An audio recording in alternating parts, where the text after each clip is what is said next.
My name is Tennis Sommer, and this is Marbella Life.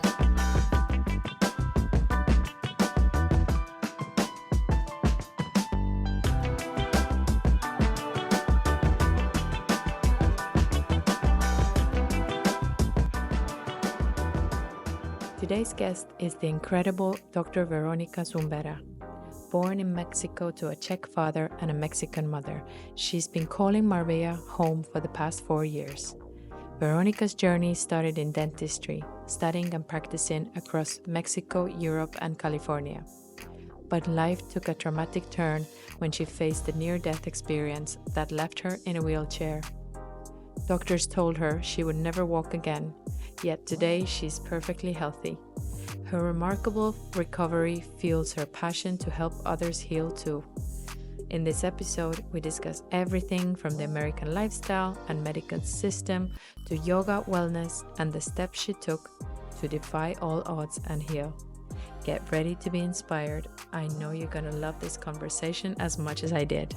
Someone that has been working in the medical field in different countries to find this, I will call now, missing piece of doctors, because actually the word doctor is to teach, and the doctor doesn't teach anymore, it's prescribe. So it's fascinating model to help people to live healthy. I have 2 women behind me that are my daughters, and I don't want that they go to the journey that I went. I almost die.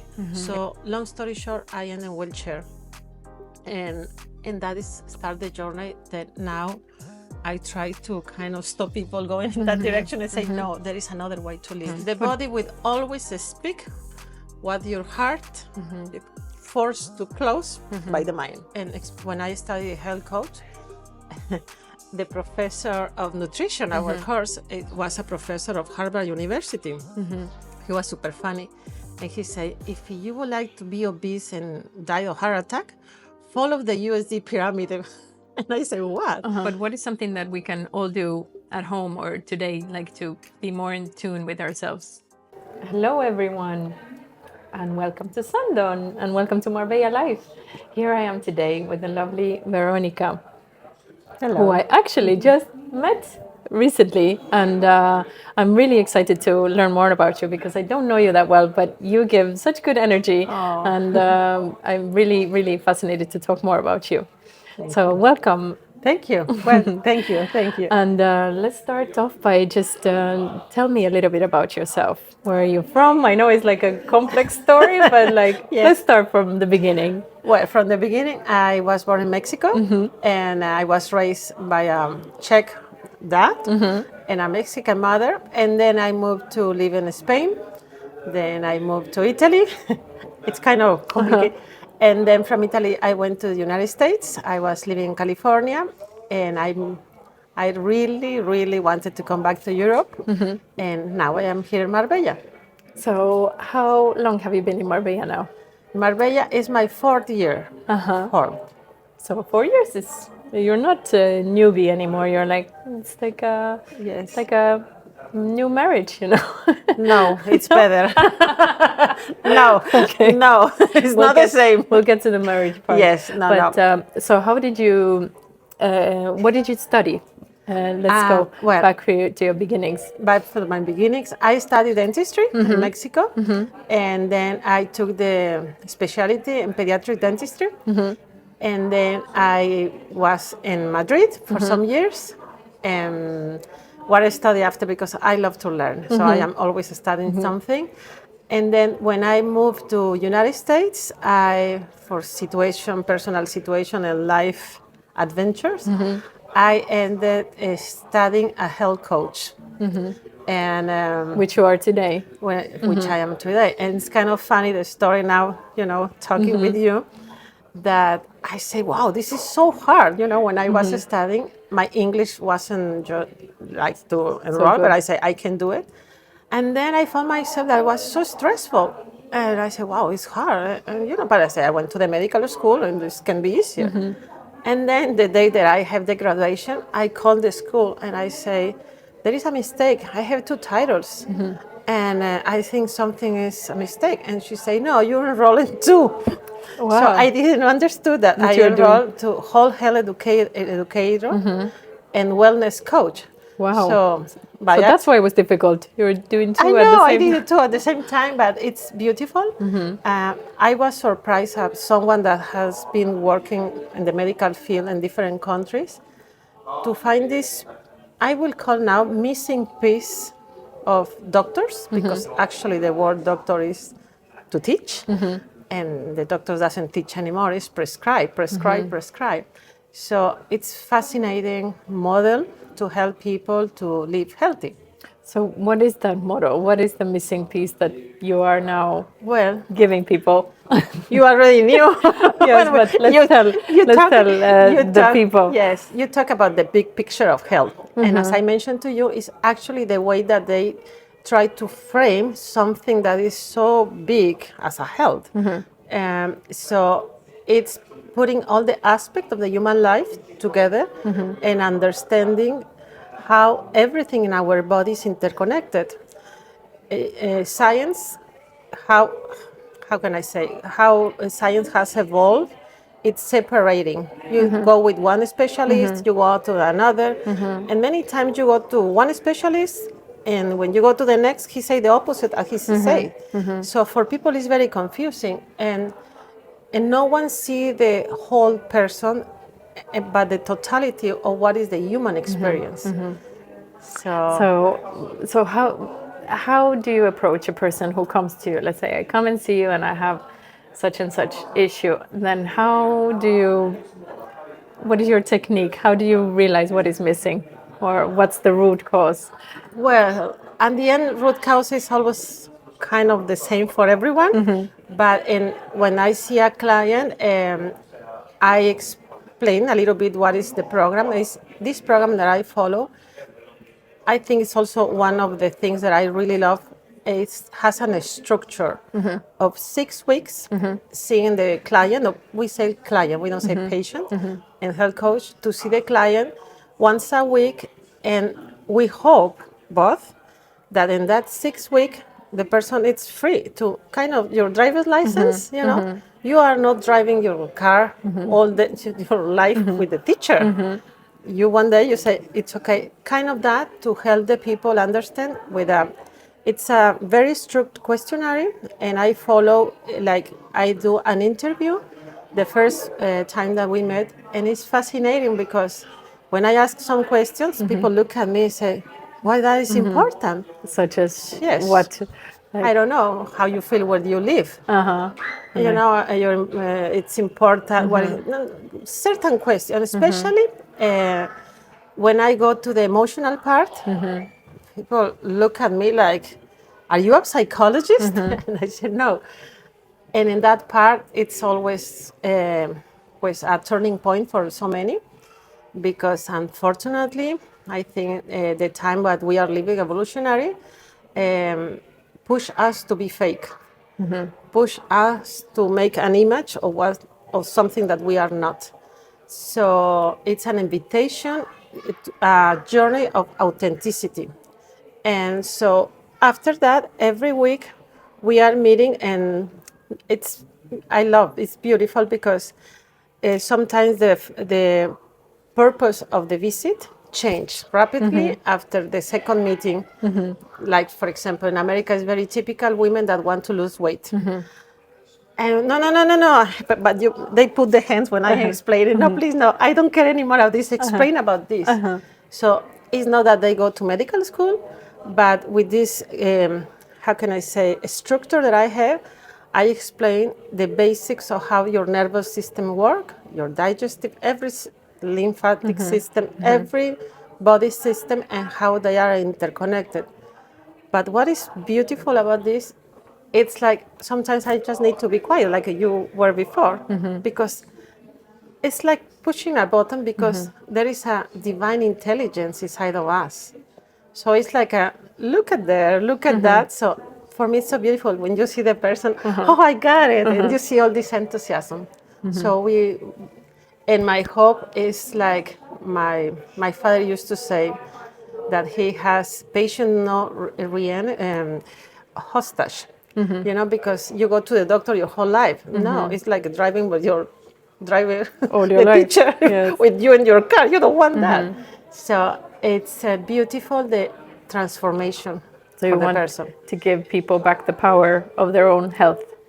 Yes, but it's not only the health, it's life. So how would you describe or define wellness? What is like wellness to you? For me, I think it's the most luxury things that you can have in life. But how we understand luxury too, you know. I love this environment. Why we feel so good in this environment? Because there is harmony, there is peace. So it's the natural state of our body when it's in balance. So for me, it's so important the wellness understanding from inside to outside, not from outside. I love massage. I love, you know, everything that is external. But the wellness for me, it's a complete state of peace. I would say bliss, and walking. I would say walking life through the walk of beauty that is inside of you. I want to talk more about how you say that emotions are linked with our health and the issues that we have.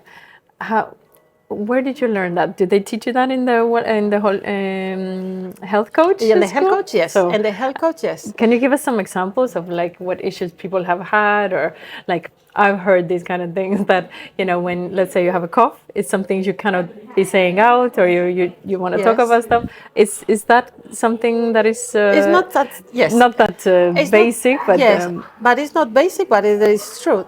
Because what we are focused now is in the physical body, and we are not just the physical body. We are more than that.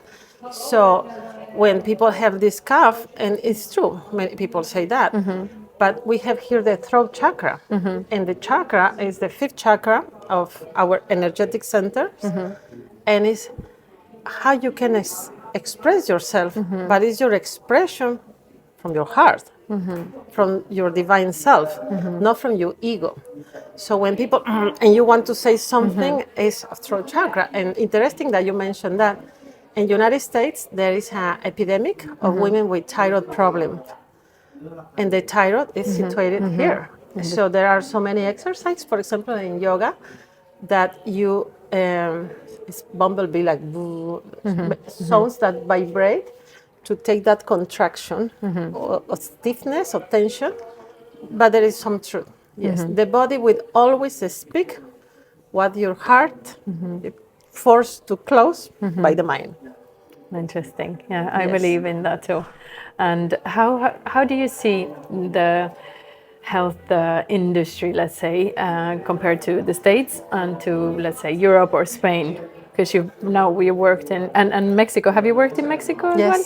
So you've worked in 3 continents. Yes, yes. How is that different? Or Fascinating. yes. Fascinating, and exactly for me it's easy to see the behavior that is different, because I don't believe God is kindness in one country and kind of mean in another, and now it's purging you. And I think the thing that struck me most was exactly in the United States. That Supposed to be the best country in the world, the greatest country in the world, Exactly. and they have a lot of amazing things for sure.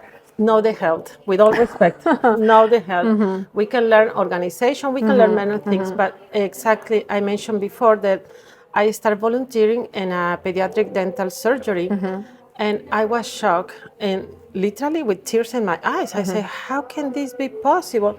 They were so happy, you know, like here in this store, no, this is a lamp, and you are selling things. They were so comfortable seeing these kids losing the whole dentition. Wow. 6-year-old was the oldest patient. So when I start looking, the director of that clinic, he said, Veronika, you have so much enthusiasm for teeth. And I say, no, for life. No, it's not teeth, it's life. And he looked like this, he said, they are Mexican. And I was like, oh, wow, I'm Mexican. I have all my teeth, so doesn't make sense. Yes. because they say always the doctor that come from Italy. I am from Mexico. And I was like, wow. And I say, and I remember that year was Miss Universe was Mexican. And I asked the doctor, have you seen Miss Universe? Have you seen the black teeth? And he looked at me and I said, it's not Mexico. So I start coaching without knowing, because I create a list that was called food that eat your teeth. And people thought that was my broken English. And I said, no, we have food that are eating the teeth. So I did, I am like this. So I went through who is giving this food, because all these patients were in the program that was Healthy Moms, Growing Healthy Families in America. And I said, wow, this cannot be so wrong. When I saw the list, but literally I print, I don't know how many pages, and was a program of the Obama administration that will give food to grow healthy families. And I wrote to Obama, and I say, I wrote literally on this, I said, my God, what is this? And I said, you are going to have a blind state. What a powerful California thing, because in the list of all the food they have was fat, but no good fat. Was not olive oil and avocado. Was fat, meat, and sugars and sodium. And so the worst things. And so I went to this place, was a nutrition place, and the lady asked me, you are not American, right? And I say, well, yes, I am from Mexico, because America is all America Latina. So she say, and I said, you are giving these drinks to kids that are, losing all the teeth.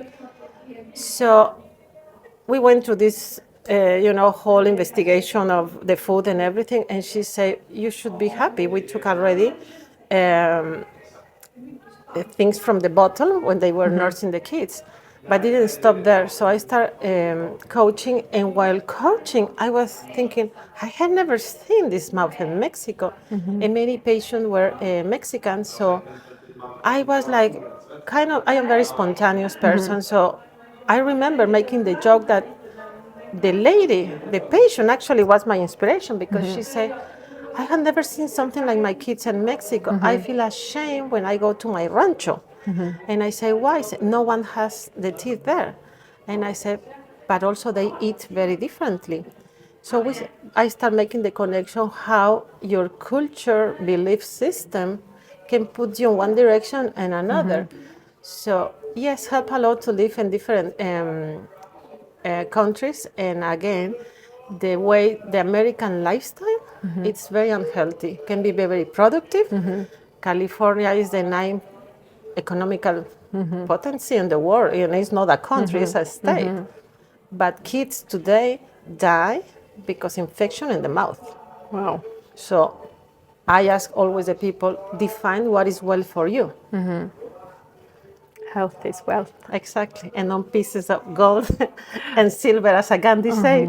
But why do you think it's such an issue with the food? Does it come like, is it already bad in the schools, or how can the families not be educated about food? Because I think of California, maybe it's like the image that they give you in the media, that it looks all so healthy and everyone is working out, and maybe it's just like this idea that I have, hoping that people are like that, and maybe they are in certain areas, and maybe in the movies, but Yes. But the overall, the majority of the country is probably sitting and drinking Coca-Cola, or Very unhealthy. You say very well. I think America has a wonderful marketing, and what you see in the movies is not reality. And I think it's one of the saddest things for the rest of the world to think that America is a role model. Again, I love America and many things, but as a lifestyle, I don't buy that thing, because just now you have San Francisco, it's getting empty of the most beautiful stores like this, because people with drugs and so many emotional problems. You can be rich in a second, you can be poor in the United States because of health issues. People will lose the home and everything because the bills of health, of the insurance, the healthcare, expensive. so crazy expensive. And by myself, I mentioned before, I got sick. It's I will say it's a very sick model to follow. And when I studied health coach, the professor of nutrition, our course, it was a professor of Harvard University. He was super funny. And he said, if you would like to be obese and die of heart attack, follow the USD pyramid. And I said, what? And he explained, we studied the pyramids of food, how they were evolving with the years. And the first one, if you will read out today, you will say, because now it's more consciousness. But in that moment, they take all the fats of your life away. Olive oil is the same as meat.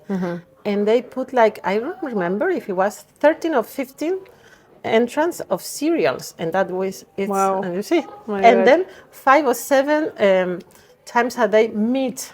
And then they put, fat was very bad, so they put more sugar. And the doctor said, we have the low fat pyramid and we have more fat than ever in the story.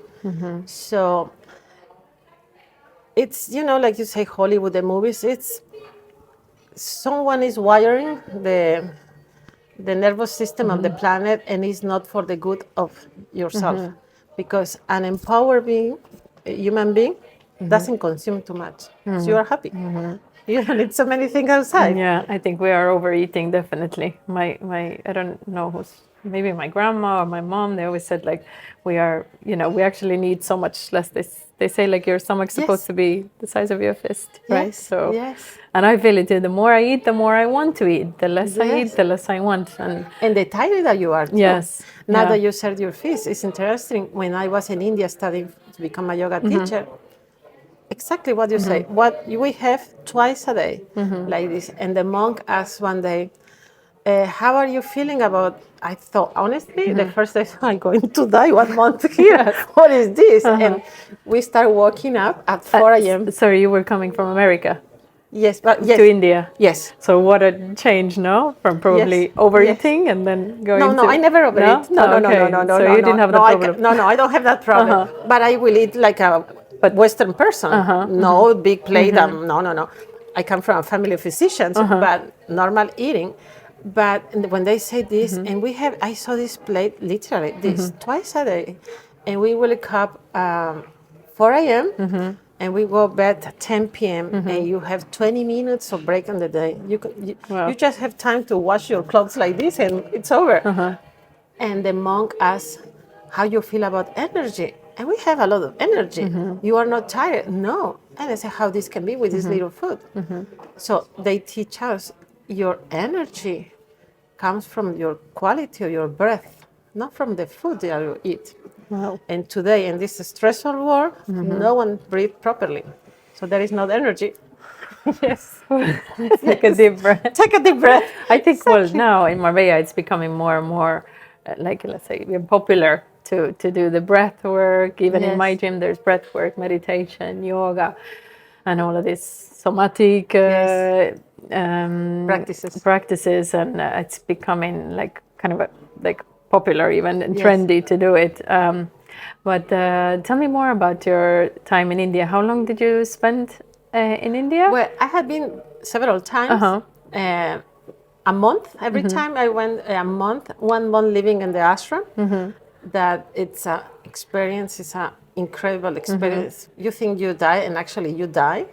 But do you die as the person that you were before? And it's like, I live with a sense of wow. And I love when my presentations, I love when I do the public speaking, I put picture of my travels, because when I see something, it's like, wow, what a beautiful message. And so I remember going to India after I finished that, process of becoming a yoga teacher. I went to the Ayurveda clinic, the hospital. And when I put that in the United States, people are like, no. And literally, the hospital is a jungle. And you go in Ayurveda, and they do the medicine for you in the moment. But what's a moment in the swimming pool, and it's literally packed. If you want to go, you say, no, it's all booked for people from Europe, United States, or every part in the world.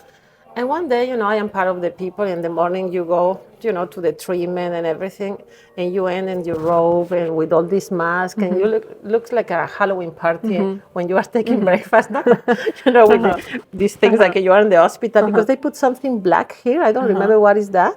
So literally, it's like a Halloween going to breakfast. Yes, everyone, But and at the least hair everyone is and the dressed hair the is same. yes, it's like a Halloween party, but you are. Not literally, because people can have some mask on the head, the turban, It's like a healthy Halloween. but it's a healthy. I call Halloween. So I was there and I was looking, and you obviously you have your food according to your composition because we have a certain composition in the body. And then I am there and I am looking at everyone, and you see I am dentist, so I saw a lot of them out like this. And everyone like this. And I look at the lady that was swapping the floor. Hello, with a big smile. So when I do the presentation, I always say, guess who is in the retreat? Who is taking the well-being retreat? And everyone laughed because it seems that the hard worker is the one that is in the spa, not the people that are in the spa. Because I think in the Western, we lost contact with nature and with what is the purpose of life. So even if you are a spa, you see people like this. So one of my jokes in my presentation in the United States, I will say, I will give you $1 million if you show me, I don't know, the most luxury car and the most beautiful smile and the person that is driving. And everyone laugh. You see the tension, so nothing wrong. I love beautiful things, but there is a part of, I think, the moment that we are living and the evolutionary moment, but we lost contact with what is the purpose of life. Yeah, and probably lost the contact with ourselves. Now, why are we even doing these things? Exactly. Because, like you said, we are kind of chasing some things that the media has told us that we have to chase: this car, this house, this social media, especially. You have to have this and that, the appearance. But in the end, do we really need it? Do we really want it? No. And at the end, you touch some aspect that is very dear to my heart, because especially for women, there is so much pressure how you need to be as a perfect woman. And I believe there is nothing more perfect than a free, happy woman, like living from his divine intelligence inside. Like in India, they say, you are the closest to God on earth. God choose you to bring life. If something in your system, it's not your ego, it's not you that you create, or having the beautiful whatever women thing. It's capable to create life, and to what is more fascinating than to give birth. But it's like, oh, it's a mother, like nothing. Oh my God, mother is like any best CEO of the world. It's short of what the mother can bring. So it's not that if you are not a mother, you are not a woman. No, but it's that engine that is inside of you that can be used for the well-being, not just you personal, the society, because we live in a very masculine society. And now the new free women, I don't see a lot of freedom, because and there is also this aggressivity toward men. And men by nature are also not horrible person. They are human beings as us. So this imbalance, it's off totally. So where we start? I would like to start with both. What do we do to fix it? What we do to fix it, I believe, is just to everyone, you just say, to know yourself, to get in contact with who you are, to ask that question in the morning, who am I? You are not your name. And that journey can go to some tears, I don't know. It's perfect, it's fantastic. When I coach people, I say, and they start crying, I don't know what. And I say, listen, if you go in a safari in Africa, and you have your GPS, and you are so happy, now the lion, now the tiger, and and then no more ding, beep, no more GPS. What do? You continue like, you stop, and you close, and something. The same in the journey. So one time in life, there is no problem to stop and say, I don't know where to go. And just to take the time to make a restart, but with that desire inside of you that you want to know yourself. And I think from that is for me, the most amazing journey of well-being, because then you will be guided. But what would be like the one thing that people can do to kind of find themselves without seeing you? Obviously, you Yes. can go and see a therapist, see someone, Yes. but what is something that we can all do at home or today, like to be more in tune with ourselves? You know, it's very simple. I say sometimes, from kids to the 90-year-old person, buy a plant and take care of the plant. Observe the plant, even like this. Observe the plant, and you will see the plant wherever you place, it will turn and will find the light. So connect with nature. I would say just walk and connect with nature. You need to read something and see what is the name of the plant. Nature will talk to you, and you will see that the process of life takes time. And every beautiful flower that you will see around come from the dark of the soil that is down, and you are not going to see, oh, are you coming? So to get in contact with the cycles of life and just observing a plant. And I did an experiment with kids in the United States that one experiment was from the school in science that they would play music to the plants. And it was amazing. My daughters need to put a plant in one room and they will to school. I need to play, Mom, remember that we need to play the music. I said I was playing the music for the plants. I said, wow, fantastic, thank you. That helps to me. Because you will see that the plants that have certain kind of music will grow more, and the classic music and the rock, they will die. The day after, we were like burned, and I said, oh my God, I didn't kill them. It was the music. The same for us.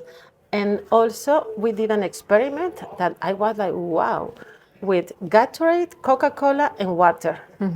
Guess was the only plant that was alive? Water. Coca-Cola said goodbye, and the first day, the Gatorade too. So see life, learn from life, for nature. It's nature. I love to walk in Marbella Club and the gardens, and I see the trees, everything. I know, like I was the gardener of that place, because I like to see how every season brings something. And sometimes you see a flower that is like kind of sad. You are sad one day and you don't feel, oh, what is wrong with me? Yeah, I mean, the trees lose their leaves every year, and look at in springtime. Yes, but we know alive again. We are like Santa Claus with the baggage of all our life that happened to us and like that. So learn from the season. Exactly. You know, now it's time, when we finish the autumn and trees lose all the leaves, and they look sad. They look sad, and we can also be sad. And then there in winter, you want to be at home, and you start melancholy or whatever, and then you have summer again to come again, bloom again. And we forgot that we want everything the same the whole year. It's not possible. Or you want to skip certain cycles of life. You cannot say today, oh, I don't like winter, I just want to flip to summer again to dance on the beach. No. Well, I can get on a plane and go somewhere. Yes, but your body need to live in, yes. Yeah, I think we also need to go some heartbeats, some cycles in life. And that's, I think, one of the things that we as women go through as when we become moms. It is like a cycle. It's like a season, like having the baby, growing. And then, I feel like I've been like probably 10 types of personalities have come out of me when I've become a mom, Oh, yes. And then to balance being a mom, then being just a woman and being then the wife. I think that's the hardest game of all, Totally. It's and it's something that is not taught to us, No.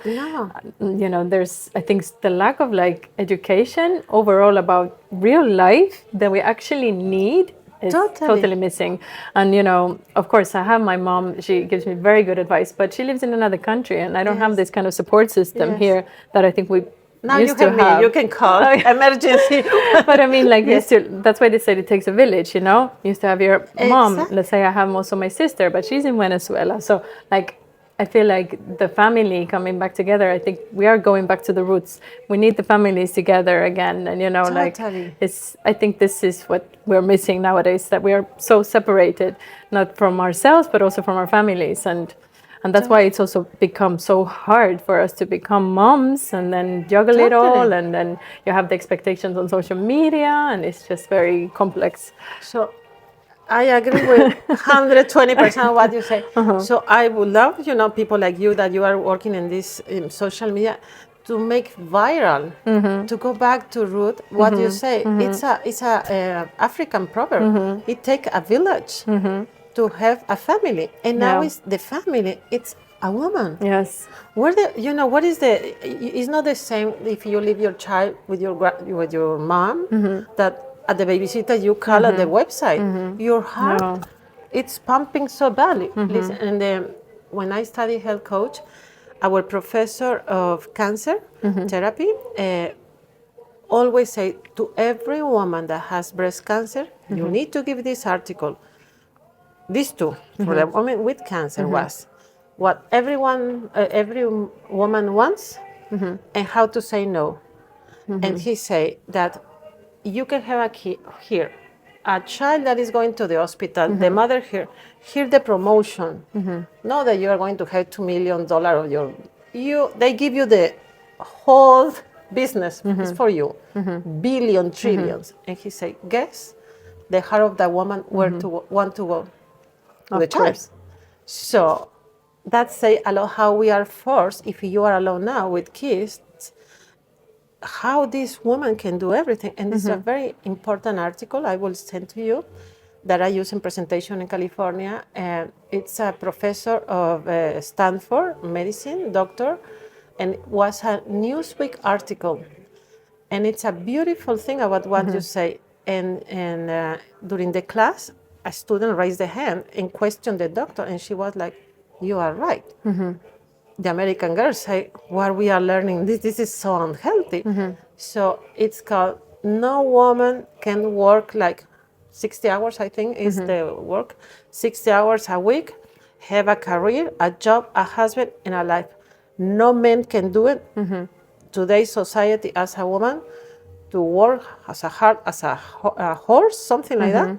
And that is the next stop is some horrible illness because it's not sustainable. And especially for a woman body, our nervous system and cardiovascular system is not made to handle that kind of stress.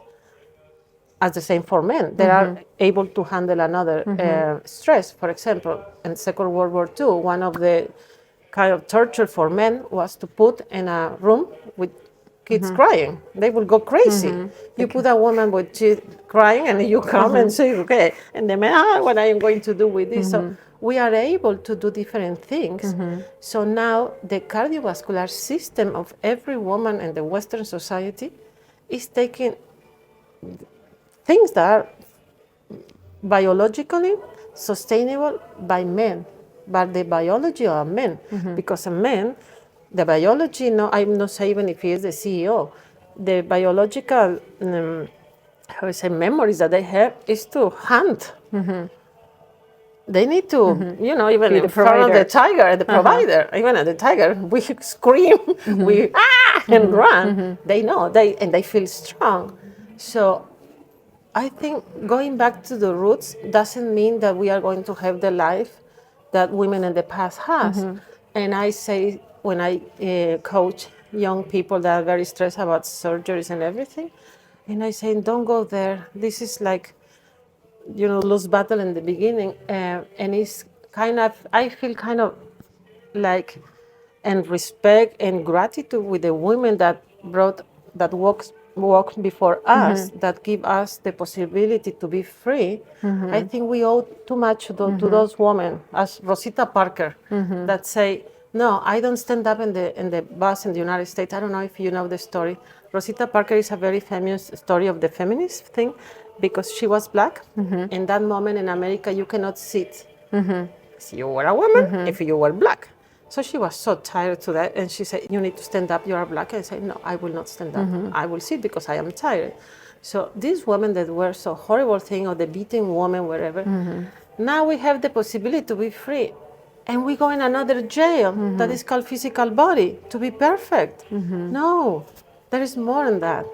And so that is my kind of the well-being is to free every human person that believes that your life has a shape dictated that is kept like by society, that make you, wants that you kind of suffer, so you consume and you are. And so there is nothing more beautiful than here, especially for women, for everyone. For everyone, exactly, for men as well, because like you said, it's tricky for them too. I think also men are being now much more hands-on, which is great, you know, changing nappies maybe, which they didn't do 10, 20 years ago, which is nice. But I think we are just struggling to find balance with everything. And then the same, we had maybe parents helping and grandparents and all the wisdom from them. And we are just like, I feel like we're losing that, but I also feel like I have really hope, because I feel like it is coming back. You know, I see it coming back. Do you see it? Totally. Because also for men, I believe I am not men. I am so happy to be woman. But also I put in the shoes of the men, and I can feel sorry for them because they don't know anymore. If they were the providers, and what's the role that society say? Provider. And please, if you felt and you cry, don't cry because you are a man. Excuse me. If I felt and I have something in my knee, I am man, boy or girl. The pain is the same. So we teach men to suppress the emotions. And you are a provider and a hunter. And now guess what? Now woman is a hunter and a provider. So who is the man? You left the men like making money, trying to provide. But the woman is making money. And so the men are like empty hands. So I have nothing to do now. What I have to do. And there is a fantastic, I think it's a funny joke that can reveal how these roles are all messed up. And always the professor of cancer say, how many of you, are independent? And all of us very proud to be independent in the career, whatever. And he say, how many of you will be so happy that now your husband calls and say, hello, honey, I am here in the shopping mall. I am having coffee with my friends. We are going to golf and we are going, and you start seeing the face of the woman. Everyone was kind of, kind of mad. And he said, do you see? Your body is not made for that. Because on the other hand, if that will be with the men will grow like this. Muscle will come and very proud. She's my wife. Because for men, that brings pride. And I was after I start laughing, like, it's so true. For them, it's like, look how man I am, and it's not that. That is kind of a joke, but I think there is a moment also to encourage men to open to the vulnerability that is human life. Human life is so fragile. And you see now, I say I have a friend that make me laugh a lot, but it's so true. And now we have men that have this life of, like a prophet, muscles of Tarzan, and they are shaking like a sweet lady inside because they don't know how to behave. So what kind of models, and you as me, I am mother as you, so it's very dear to my heart, to show that there is another way.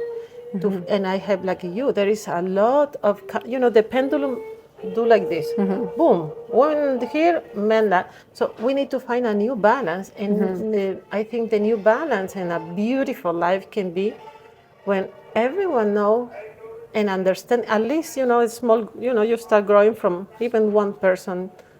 Like here, we have one light that illuminates the whole room. So each soul that starts awakening can be like an inspiration for another one. And for me, it's the most beautiful thing that I can live. I have two women behind me that are my daughters. And I don't want that they go to the journey that I went. I almost die. And this, like, okay, I need to be this and very successful. Let's talk about that. You fell really ill. Very ill in the United States. So you were born in Mexico. You got your degree in Europe. No, I had my first degree in Mexico. Another degree in Europe. Yes. You've been studying all your life. 2 degrees. But then, because of your husband, you moved to the States. So it wasn't voluntarily moving, but was voluntary from the heart, from thinking for what a great opportunity for my father of my girls, not anymore. He is a wonderful guru in my life, that God bless him far away. But in that moment I thought, wow, what a beautiful opportunity as a family. And then I have my lifestyle, I thought very healthy. And what's interesting, like, I don't escape anything I am saying, because I I remember when I was young, I was in Hawaii actually, and I was running in the morning, do my exercise, and I started feeling a lot of pain in my knee. But I didn't pay a lot of attention. I thought was, in the ocean, the sand is not flat, so I said it was some discompensation. I knew everything in that moment. I was, in career. And then I started going like, wow, so painful. And then I said, oh, maybe I did so much spin. I used to do a lot of spinning in that moment. And I said, wow. And then we go to a beautiful dinner, and I want to stand up of the chair, and I can't. But I kind of said, this is something weird. From one moment to another, But basically. like this. And so I say to the father of my daughter, I cannot move. In a beautiful dinner, and I said, come. And he started, and I was like cemented to the chair. And I feel like fire in all my left side of my body. So long story short, I ended in the hospital, and I ended to horrible diagnosis. In that moment, I got so scared. I called my dad, and I was talking about my knee. In that moment, the United States said that I need to replace my knee. And the lab test was that I have cancer or rheumatoid arthritis or lupus. And, they are wondering all these protocols that I have. So long story short, I am in a wheelchair. And that is start the journey that now I try to kind of stop people going in that direction and say, no, there is another way to live. But why do you think that happened? Why so suddenly? Or was it linked to some emotions or something that you were going through? Or I was a woman in career. You were pushing yourself too much? Or a lot. I was pushing all that. and not listening to your inner self? You have a mother's now friends. Honestly, you see that them listen to themselves. You don't have the time to listen about yourself. You're just going and going like a machine. You are a machine. Yeah. And it's like, I think if we will test, I say birth control pills, leave any teenager with 2 babies at home. One day they will see that they will think twice before getting a baby. Yes. Because it's like, wow. Yeah. And finally you decide one day, okay, I will take a relaxed shower. As soon as the hot water start coming, you start crying. Yeah. It's very intense. Very intense. And I was, like the circus guy with the balls. Thinking I can do it all? Yes, throw me another one. And I was, life sat you down. 1 second. And was my left side, I mentioned that. Left side of the body is the femoral side. If you just look now, like my daughter said, Mom, the word is a hospital for mom. No, for me it's life. But you will pay attention how many problems you see in people in the left side of your body. It's the connection to the heart, but it's also the femoral side. So we, in this moment, again, as a woman, we are kind of forced to be very masculine. And men are forced to shut down the femoral energy. Doesn't mean that they are gay. No, there is a masculine energy between every human being. So they need to don't listen to that part because, are you crying? Like it's something bad and they need to be strong. And a woman, I can do it. So for me was pushing too much on myself. Don't listen to me. And the thing that I always say, wow, how blind I was when I was telling my dad. And I say, he asked me, tell me about you. What are you doing? And I say, Dad, I am so happy. We moved to California. We bought beautiful villa. My kids are in the best school in Napa. You don't know how beautiful are the redwood. I look like selling California. And my dad said, interesting. Your life is fabulous. American but your dream. body, you are living the American dream. But your body is telling you a different story. And I say, what? So honestly, I thought in the beginning my dad was kind of crazy and he was old and he didn't understand, but my problem was my knee. So I continued with the knee. And he said, Veronica, if you mention again the knee, I put down the phone. I said, but before that, are you working as a dentist? And I say, no. And he said, thank you so much. And I said, why? He said, I don't want that my last name is used with that ignorance. You don't even know where your illnesses start. And I said, he's crazy. And honestly, for maybe 4 months, I was thinking, I think my dad has some dementia. The one that had a problem was me, not him. How far I was with all my science, like I will say any name of anything, about all the aspects of life, and the emotional part was having time to sometimes to wear what you want or to do something. We don't listen to ourselves. So how did your healing come about? How did you start getting better? When did the realization start? Did your father With my father, push you in the right direction? Yes, totally. But before getting better, it got worse. Oh, so sometimes it has to go really, really bad. Yes, and then before it can that start. got very, very badly at the moment, and I thought I will die. And a moment I left my 2 kids with a friend of mine, the day that I went to the hospital, and I thought, if I don't come back, please take everything. How old were your kids then? Paulina was maybe 15 years old, and my youngest Victoria was like 8 years, 9. And you were at that time, how old were you yourself? 48. That at that moment, between 45 and 52, every woman, there is no escape to the cycles of life. You go to a rebirth process, and from the Mayan perspective, this can be very uplifting for you that are very young. A woman is born at 52 years old. Wow. So I still have You have time to 14 become yes, years to go. Yes. That's good. Yes, because since life is a cycle for the Mayan wisdom, we live cycles of 13 years. And when you are 52, you have lived a child, a teenager, woman, wife, mother. That's but true. what is then? What happens? What Your is you? life. And it's a moment, it's a beautiful moment, but if you see society, seems that you go down the hill, you get old, you have wrinkles, you everything is wrong. No, it's the moment to be yourself. You finish with the motherhood, you finish with the husband thing, you finish with your career, you finish with all the roles, but all of them, there is nothing wrong. Through them was the way that you learn about yourself. You don't know how you will perform in the theater until you get there and you have the possibility. The same about life. But I feel, and I was one of those, that we take very serious life and we think that we are the doers. And it's not. We get in, yes, we are in a certain part, but not at all. So what happened then? You got really bad. So what Yes. helped you? Or what shifted? Or how did you heal from being from a wheelchair to then being completely fine?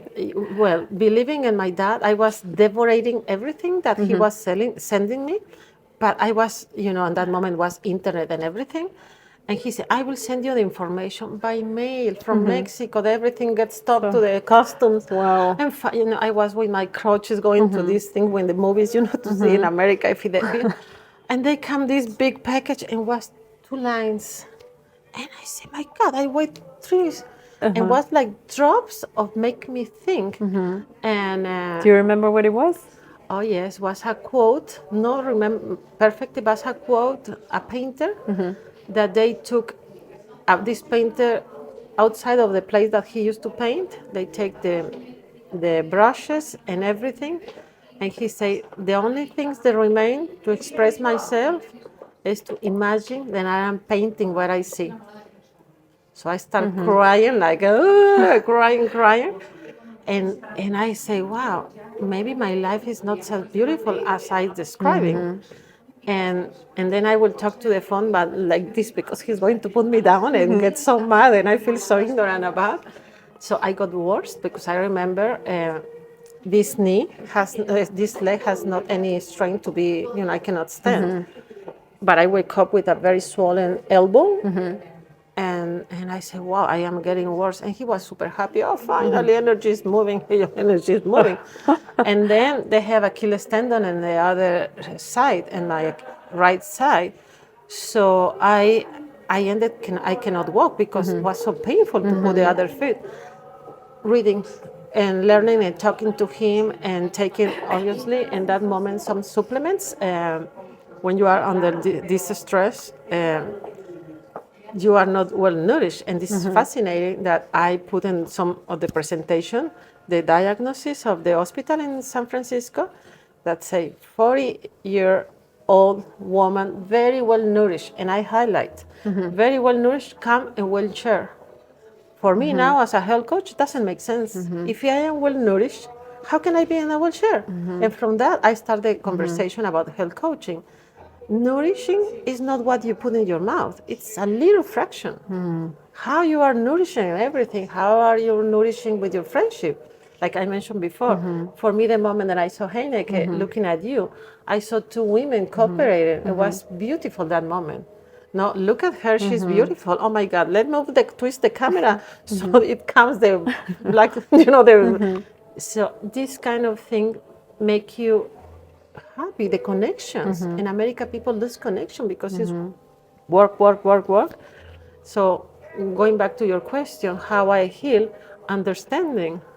I was someone that believed what the society said that is successful. And yes, I have, like when people will see my curriculum, I remember the director of the Pediatric Academy, the United States, she said, when I opened the door that you were coming, I thought to see a very old person. You were so young.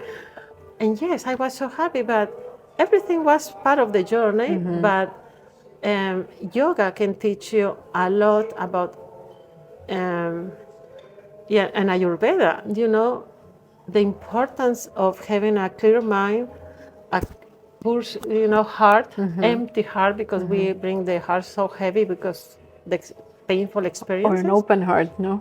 Open heart, yes, but we need to be careful also when you open.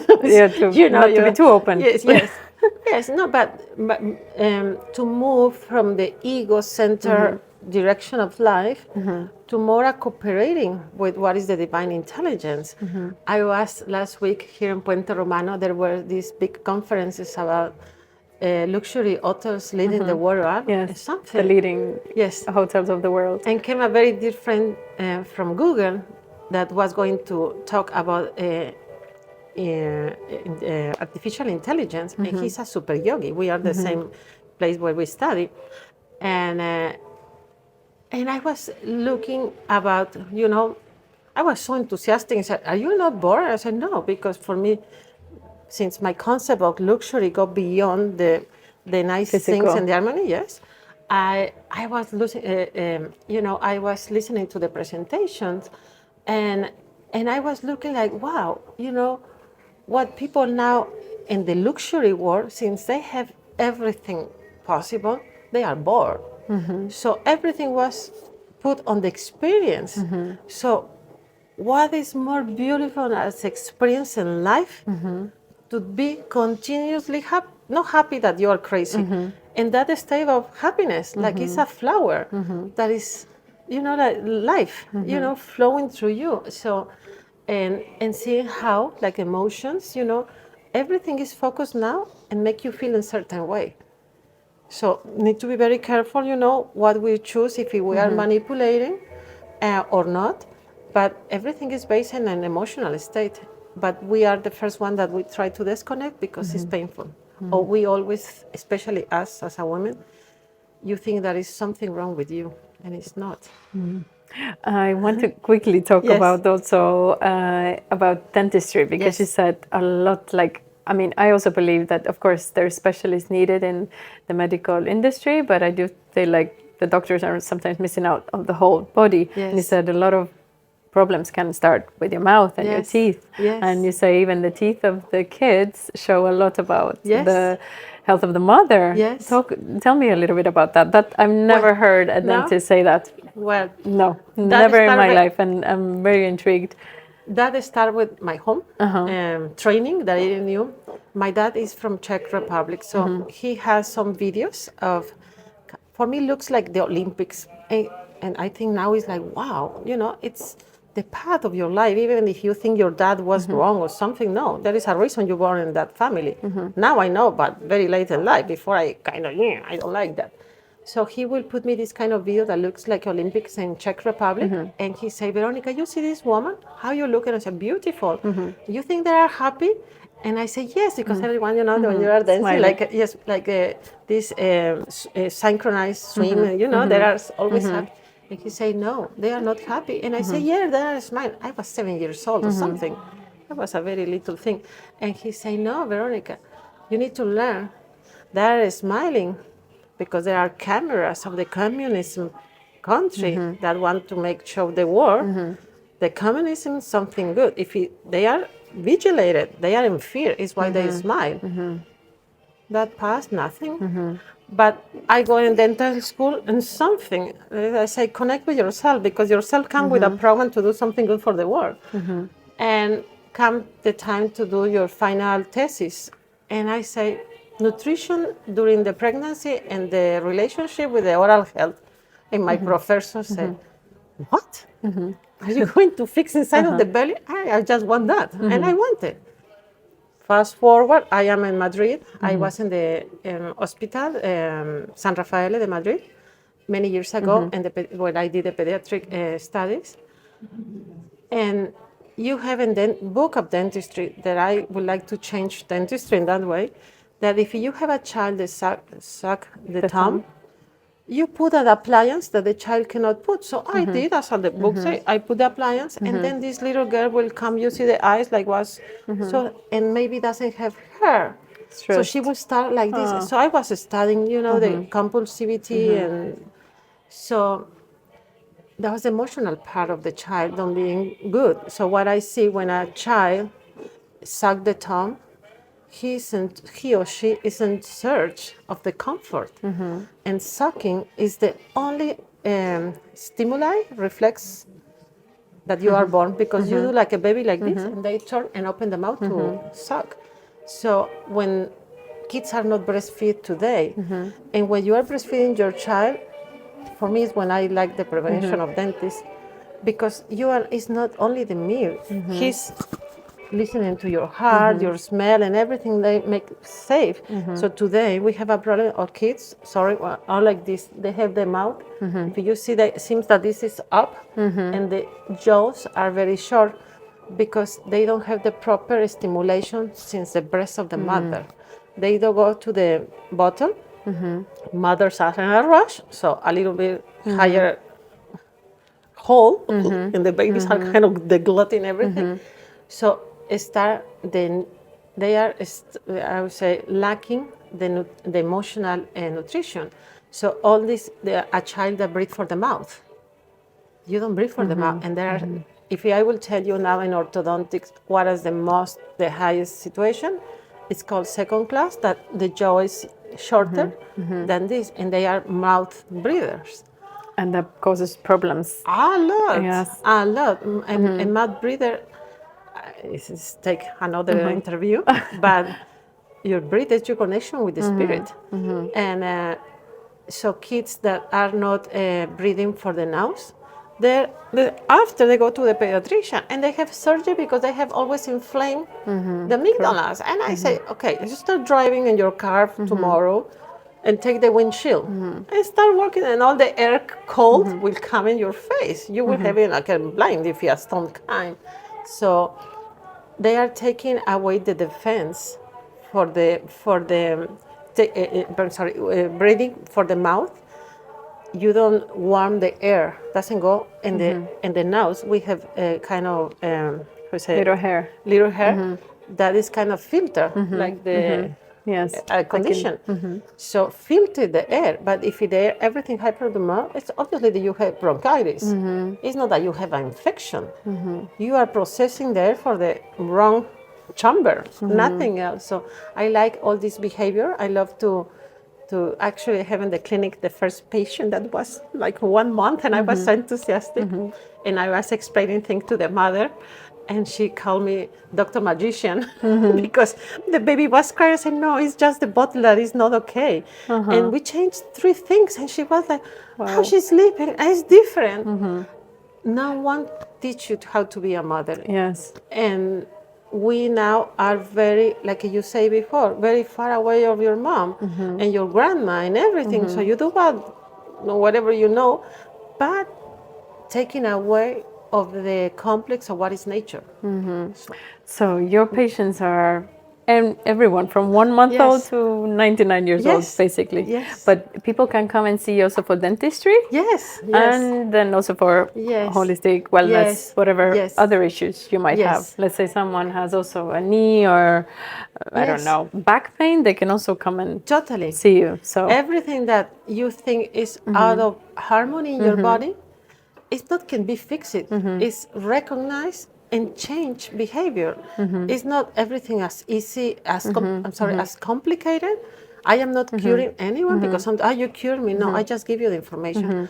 It's like you are in your car and you are going out to Barcelona and boom, no more.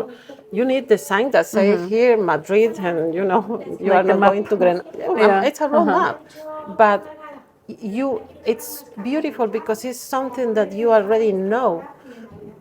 It makes sense. It's not that when someone tries to sell you something, you need to convince. This come like very organically and say, "Oh yes, makes sense." And then you try and you feel and you change, and it's a journey.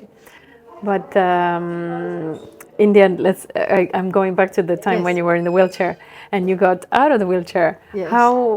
What exactly then happened when you said you had this realization? How quickly then you healed, or what exactly did you? Quickly.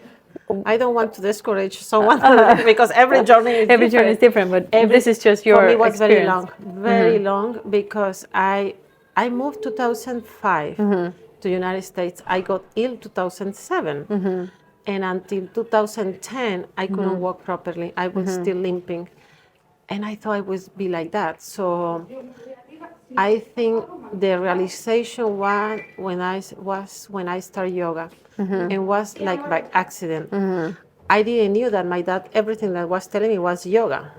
I discovered maybe 4 years ago that I said, "Dad, you were doing yoga with me," and he said, "That changed something."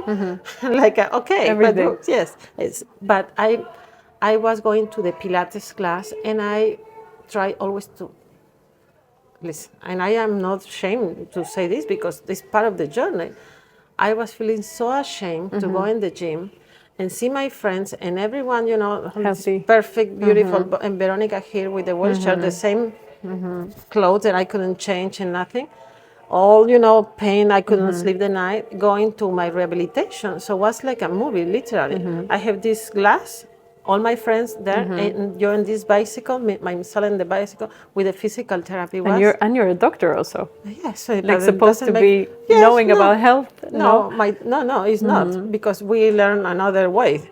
So anyway, so I start when finally the physical therapist, told me that I can start going to do if I want to go, and I will say on the side of the normal people and non-physical therapy, because in this hospital was literally one glass and the other was the gym where everyone will go.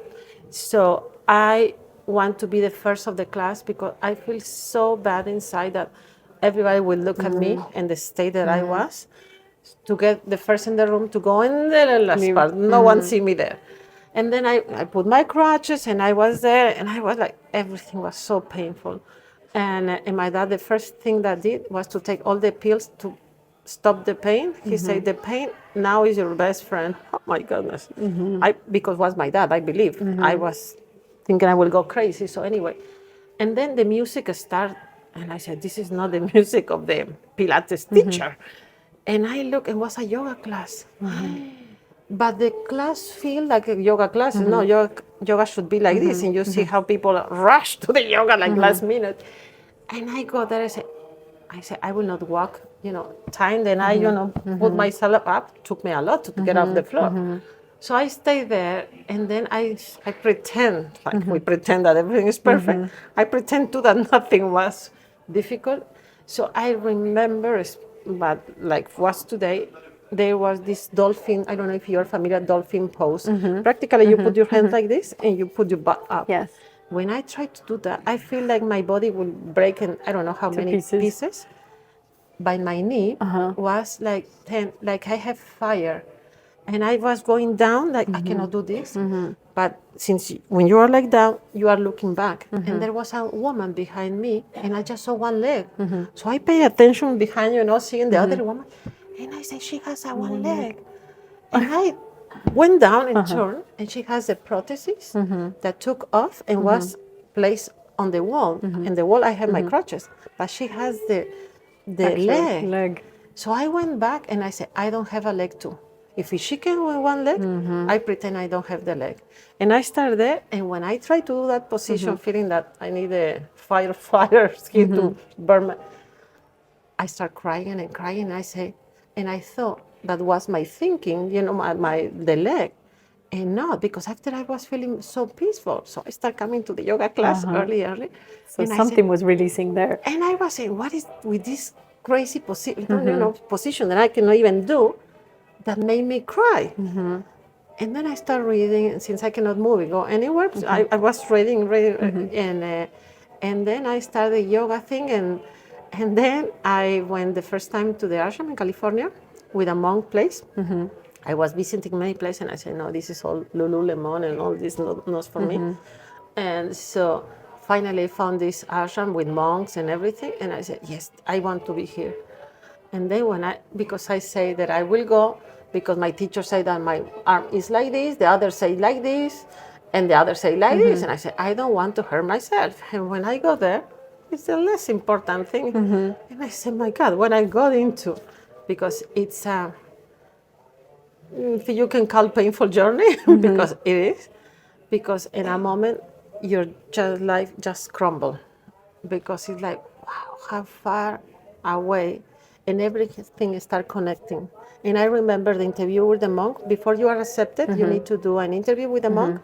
And she say, why are you here? And I say, well, because I got very sick, and I recognized when I was like this and that. And I remember that she say, why doctors say, they say that I will not walk again, and I am walking, and so through yoga I noticed, so I want to learn more. And she say, go in your room. And I was accepted, but she say, why doctors say this? And how many incurable disease I found being in the ashram, women like you, beautiful like you, and like this, telling the stories like, wow. And one day I say, wow, with 3 or 4 monks and yogis, we can go and empty hospitals, especially depression and all these things. It's holding in something that is not real. And you are suffering with something like, so I kind of... So in a way, yoga saved your life then, in a way. Yes, but you know what is yoga? No, tell me. Yoga is the union with yourself. Yoga comes from jugular. Go back to yourself. Yes, it's the union with you, with the divine. The position, it's a way to learn all these asanas are fantastic, because all of these asanas is not that, okay, now we are warrior, now no. There is an order and everything, because there are 2 movements in life, contraction and expansion. So the yoga that I follow is Shivananda. He was a doctor, physical doctor in India. He said something else to heal people, and there is an hospital in Rishikesh. So every position is like working or activating or influencing, or the word that you want to use, your endocrine system, your organs. So it's like, imagine if you are cooking something at home, everything start moving in a different way to be able to meditate, not to be in the journal yoga that you are, that is beautiful and it's so enjoyable, but make the space so you can be aligned for your purpose with the divine purpose, going back in the time. So that is the real yoga. Is not just the physical part. It's understanding. So then you, after you started practicing with the monks, then you healed completely and started walking and started doing yoga perfectly. Yes, and when I thought everything was fantastic, another crash. So life is like, okay, let's see. You've learned that lesson. Okay, next lesson. Exactly. I told you before that I couldn't get. I have 3 recognition dentistry, and I say, when I finish yoga, I say, well, I think I don't want to be dentist again, and life is take me always out of silence. No. With the health coach, I like, and it's what I say. I want the people to smile. No, the veneers. We do the veneers, and the clinic. Dr. Claudia Isaza has done the most beautiful veneers that I know. But I want behind your veneer, I can help you to bring the best smile that you had when you were maybe baby, that you were happy just to be alive. So, yes, it's when I say that, I say, okay, forget dentistry. And you're going to laugh now because it's like, life is like. Then my teenager daughter started another guru that I have in life, revolutionating my life. So I got into the divorce because, again, I say men doesn't know everyone. You know, what is your role?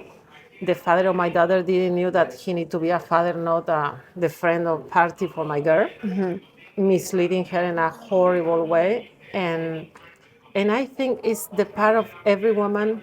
I think most of them, or all of them, can awake when someone hurt your child. So one of my professors called me the grizzly mom because I become like a grizzly, protecting my Yes. child. And that The journey, mama bear. That's what mama they say, bear, mama say bear. mama bear, but he say she's not any kind of bear. She's It's a the grizzly. the dangerous one. Yes. So not that I forced, I saw the only solution was the divorce. So all these things, beautiful word presentation and everything, I knew will end. And I said, no, it's another moment. But again, I went down because I think for me personally has been the biggest challenge in life with my daughter. And but having the knowledge of yoga, this time I didn't went to wheelchair as before that I knew that was a process that it's life. So make me understand how to detach, how to be a mother, and how to continue life, but from other, not just from the fear that I had before, but to an understanding of the cycles of life. And then, after meditating and reflecting in California, I stay in a beautiful place with the pandemia, always in the nature, walking in the forest and the redwoods and everything. And this is interesting because I have my friend, why you are living to Europe? You find this man. I find an Airbnb, but the owner fall in love with me. Where? In California. And everyone don't leave. And he say, I will turn all this winery for you, like to make a yoga thing. And I say, no. And I want to go back to Spain. I want to restart as a dentist, and it's why I'm here, because I say through the dentistry, I can bring the holistic approach, because for me, today, the best dentist is the ones that never touch your teeth, that help you since you are a little thing to grow and understand the habits and everything. And if I will not say 100%, but a huge percent can avoid also to be to the orthodontics, because no one knows, but the strongest muscle in your body is the tongue. Yes, I knew that. That's the It's only the fact I tongue. know. And today there is an epidemic of bruxism, problems of the ATM, and all these tensions. So, and if you cannot be imagine that you have a dog and you want to sing like a bird. He can't. And if you beat them, he will not. So we are pretending to be someone that we are not. So, but why did you choose Marbella? Of all the places in Europe, you were living in Italy, and you could have gone anywhere, maybe London, Paris, wherever, or Madrid. Yes. Why Marbella? Well, I mentioned before, I was in Switzerland. I was during the divorce, and I wanted to get out of California because selling the home in California is a process. You need to have the home always like this. So every day, put again everything. And say, I need to go to leave everything like this and go and leave, because everything need to be perfect, and you need to take everything of the kitchen, blah blah blah. So I was traveling, and I was my friend that lived in Geneva told me, come and live with me, you can work with me, whatever. And I said, okay, I have a job, you get divorced, you have a job, perfect. And I go there, I said, I said, this is not for me. And I found through YouTube, listen to this doctor, I said, wow, he's talking about dentistry, emotions, my passion. And I said, who is this guy? He was a French doctor. So I just look online and seminars, Marbella, and I said, I need to go to Madrid, I go to Marbella. So I wrote if I can be enrolled in that seminar. They say yes. The day after I did that transaction, so I came to the seminar. And I was studying with him things that were like blown minding about teeth. And so I was walking on the Paseo Marítimo, and I went to meditation or something. And I say, I didn't choose Marbella because in a moment, I say, I want to live here. So I think I has been guided to come here. And I said, this is beautiful. I like the nature. I didn't knew because in the time that I was living in Madrid was not all this thing that summertime with these big cars and all these things. So for me, it was like I was moving in a town that has agriculture, people still living with families together. You will see people in the Paseo Marítimo, you know, the grandma with the dog, and I will see this old man having the bag of the woman, and I was, oh my God, this is like old times. So I want the more slow pace of life, and kind of, I will not say primitive, no, but I say that there was some part of the Mexico in this area that I noticed as another life pace, you know, thing where more, no, you will see families together in the ocean. People are enjoying life more. And they are having the time to have a friend. And I say, and wow, the quality of life here. The quality of life. I think this is what attracts people, no? Yes. And then I don't remember the quote, but it's a quote always about some spirituality. In San Pedro, there is, in the Paseo Marítimo in San Pedro, there is a little house for kids. And that is a quote that I really have tears. And I say, wow, this is my place. That say that your life, something like this go, like your life will never be so complete if you just think about yourself, but not as community. And was for kids. And I say, yes, I want, and it's something I want to do in Marbella. I have a program in California for kids because as a pediatric, and I love to be with kids. It's called Whole and Healthy for Life.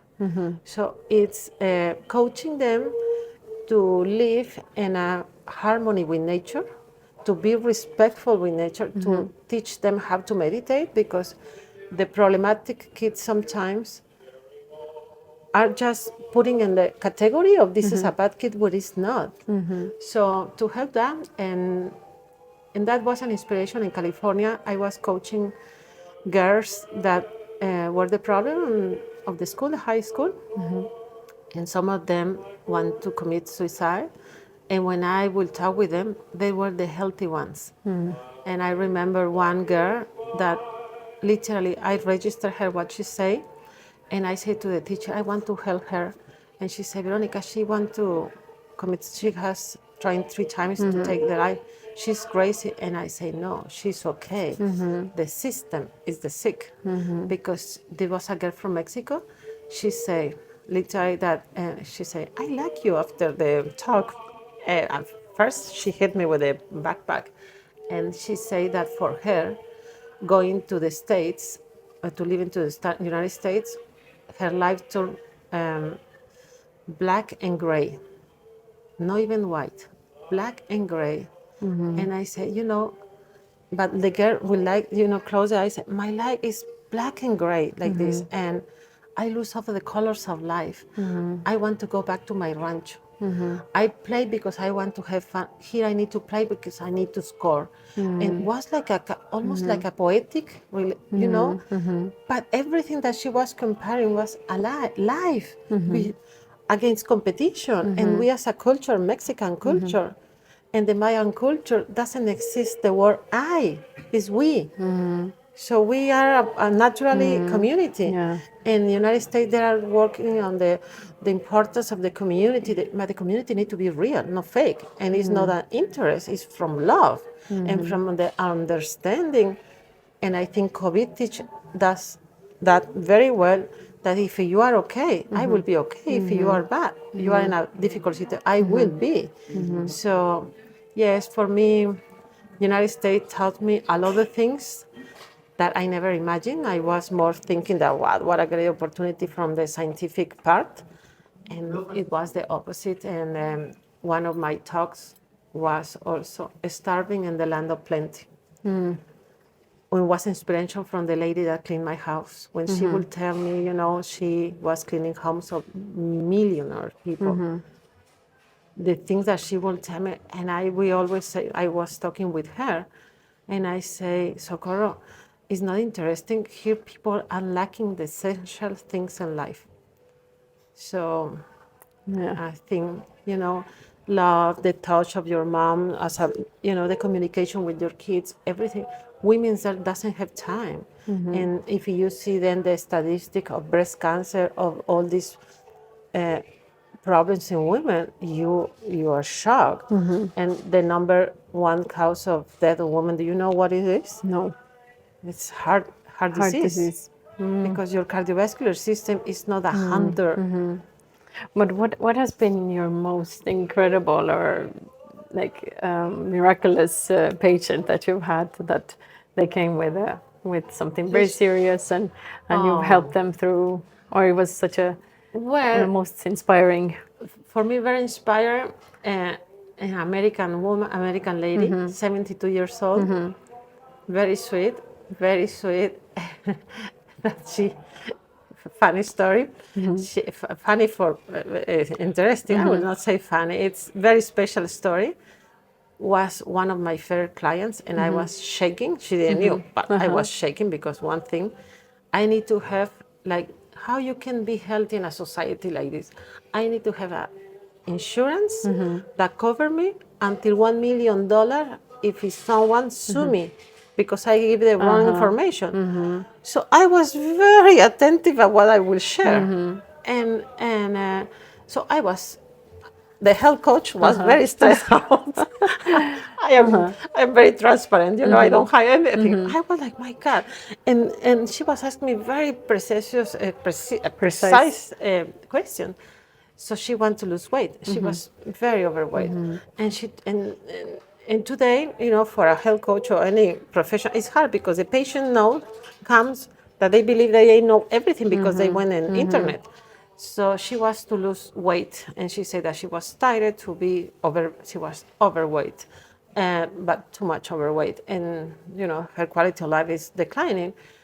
And after the first session that I asked on the questionnaire that I asked for 5 aspects of the life, she looked at me, and no one asked me for that. She said, Veronika, I need to tell you something.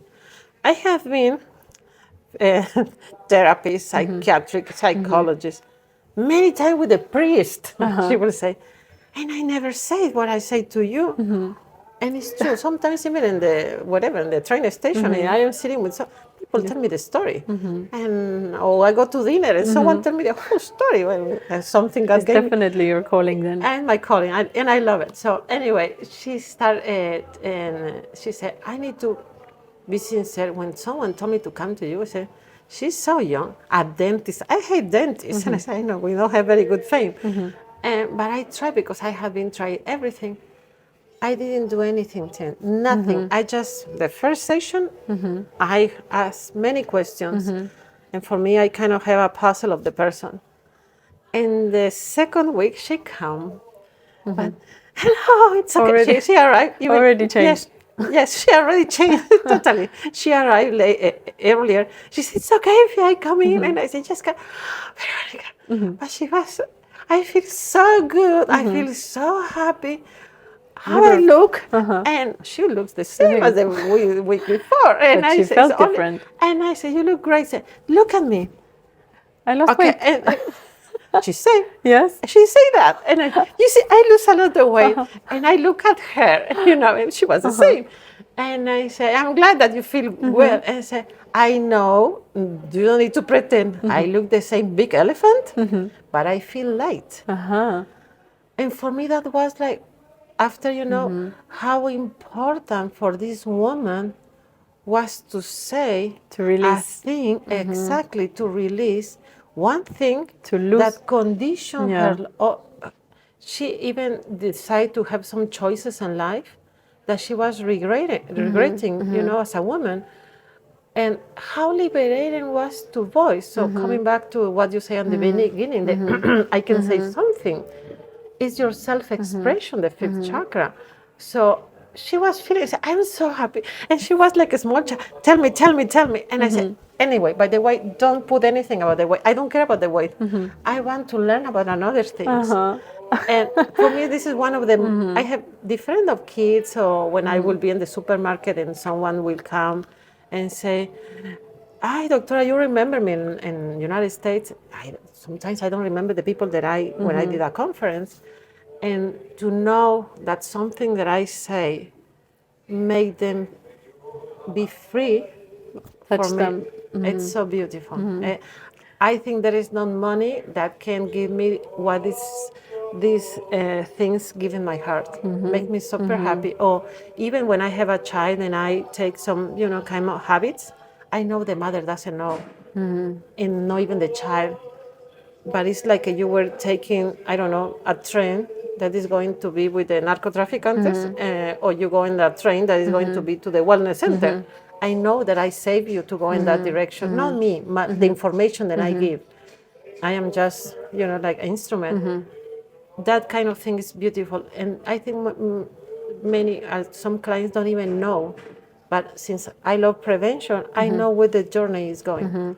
What advice would you give to someone who is going to study as a doctor, also wants to help people really, but like you said, they are not teaching you all of these things in school, but what advice would you give someone? I mean, clearly you need to have the medical doctor background, no? Yes. You can't be self-made doctor, but what advice would you give to also go to these different kind of seminars? Is there some kind of also schools, like you said, the school you went with the Harvard teachers? What advice would you give to people who want to be like you, who want to help the person as a whole, not just as the medical system has been built right now? Again, to learn from nature. To learn from nature. Different cultures. To learn from the cycle, to observe the world, to see who... the happiest place in the world is not the United States. The happiest place can be Africa, and some place there that they don't have nothing material. Into any medical student, I will say, remember that your patient is not the physical body. I will say that. It's not the physical body. It's where it manifests. But whether it's coming from this illness, it's not geographically. You are in Marbella, you are in Marbella. My needle was manifest there. In certain way, life has stopped me to go in that direction. And I know all other meaning. But I will say, don't focus on the physical body. And now that you say, in a certain moment, when I become a coach, in this surgical center in California, the doctor asked me, what are you doing when you close the door? And I say, I'm talking with the mothers. And she said, no, but what do you do? He said, what do you do more? And I said, nothing. I just see what is, if the mother will come with another child that is not breathing properly. And I will say, well, you have any diagnosis? Oh, yes. No, he has asthma. No, Kim, come here. Show me how you breathe. And was full of mucus. And I said, it's not asthma. He do like this because it's all blocked. So I will teach how to fix, behaviors. And he said, no, it's not that, because I see women, when they live with you, they look taller. And I start paying attention. I was helping the self-esteem, because all these people were feeling so bad to be Mexican and rejecting where they're coming from. So it's another thing. If you want to know who you are, you need to see, and even if it was a bad journey with your parents and everything, you need to go back to the roots. To your roots, because you are part of that lineage for some reason, but the ego could not understand that. So going back to your question, this doctor asked me if students can come to see when I coach people. And the first student came and he asked, very American with this. Can you tell me what is your protocol? I don't have protocol. It's like heart doesn't. The heart cannot be a protocol. And what is your protocol? And then when I was saying, I said, what toothpaste? I think it's unnecessary toothpaste in this case. No. So what this you would do? I don't sell anything. And he said, why are you here? And I said, well, I moved from my family. And he said, you don't belong to this system. A student told me that. And I couldn't understand. With the years, I understand. And even the lady of the food that I was mentioning at the beginning told me, you are not American. I said, no. He said, you don't know the system. So yes, I will say I believe that if you go to medical school, it's because you want to help. The doctor is someone to want to help and take away the suffering. So don't focus on the physical body. If you really want to learn about life and health, go and study Ayurveda. Go study yoga. Ayurveda is the oldest science of medicine. It's 5,000 years old. Know that the body is just a vehicle, but who is inside of that vehicle? And who is guiding that is inside of the vehicle? So go in a holistic way. That will be my advice. Thank you. It's been so lovely to chat with you, but the time is kind of running out. Yes. And maybe we'll have to do another session with you because I have so many other questions. I will. And I'm sure the guests as well. But do you have any other final words you want to tell people or to me or anything else you want to share? I will say just to find who they are, to find, I will not say the things that make you happy because happiness is so frugal and, it goes away. Time to stop 1 minute a day and close your eyes and ask who you are. And breathe. Breathe. And also, I think another thing that can be for most people, what legacy you want to leave in this world. Imagine, I was making a joke, but then I read that this is something serious. To think about the day that your funeral, to see your casket and see your life. And you just came here to take or you came to give. The place that you were or you are, something that you can make that place more beautiful. Things like that.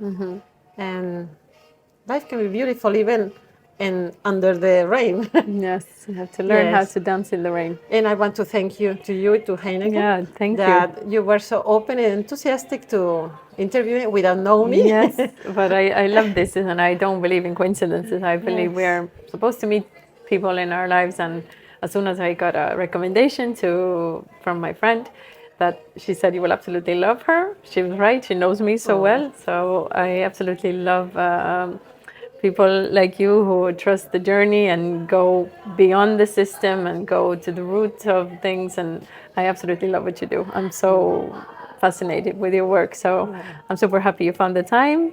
And thank you. I will also put your details in my blog and your Instagram so people can follow you and come and see you if something resonated. And and hopefully we'll do another session in the future and talk more about dentistry and so many fascinating things to talk about. Our relationships, we didn't even get to talk about that. So, Because first, it's good, because the first relationship that needs to be in harmony is your own relationship with yourself. But thank you to you, Ten, because literally, for me, it's also very inspiring women like you and that Heineken, that we are cooperating, we are not competing. So there is always, is going to be, you are beautiful, but can be Heineken is so beautiful. And there are but the beauty of women relies on this kind of things that get together to do something good for everyone. Yeah, I believe that we rise by lifting others. Totally.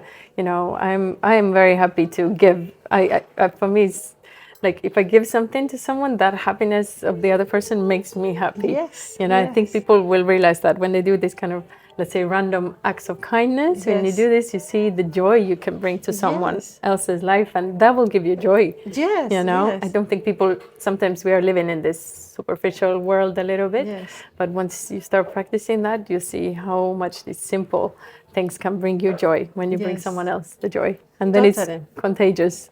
Totally, as I say in a moment, it's a moment that in this artificial world, it's very important to be real. To be real in this artificial world, because we are part of nature. Technology is very good to serve us, but we cannot become like natural stupidity and intelligent artificial. It's the opposite. Now we have natural stupidity and very, intelligent machines. No, so thank you to you. Yeah, thank you. Thank you so much. And hope you have a lovely Christmas time. You too. And we'll see you all very soon. Thank you. Thank you. Thank you. This episode is brought to you by Sandon, a family-run furniture company with a brand new flagship store in Forum Marbella.